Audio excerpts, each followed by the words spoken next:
تیسرے سوال کا تیسرا جز، لفظ بلفظ پہلا ترجمہ۔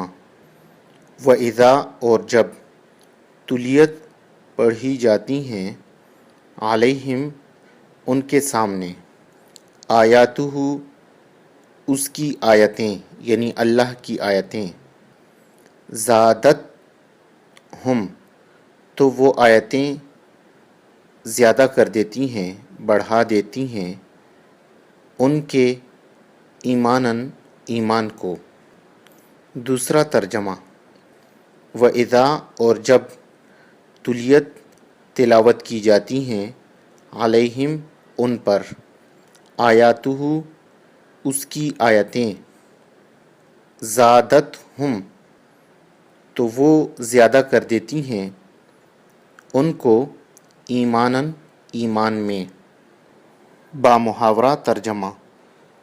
وَإِذَا تُلِيَتْ عَلَيْهِمْ آیاتہ اور جب ان کے سامنے اس کی یعنی اللہ کی آیتیں پڑھی جاتی ہیں، زادتہم ایمانا تو وہ آیتیں ان کے ایمان میں اضافہ کر دیتی ہیں۔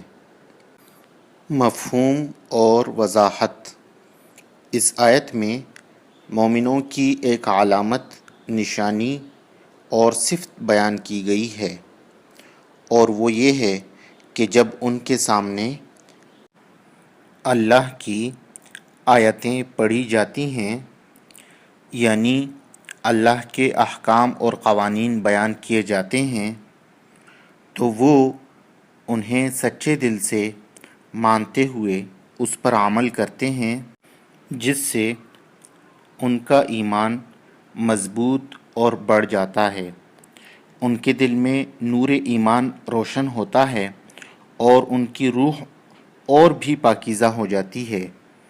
اس طرح اعمال صالحہ اور نیکیوں کی طرف ان کی رغبت اور دلچسپی میں اضافہ ہو جاتا ہے۔ تو خلاصہ یہ ہوا کہ مومنوں کی ایک خوبی یہ بھی ہے کہ جب ان کے سامنے اللہ کی آیتیں پڑھی جاتی ہیں تو ان کے ایمان میں تازگی اور نکھار آ جاتا ہے۔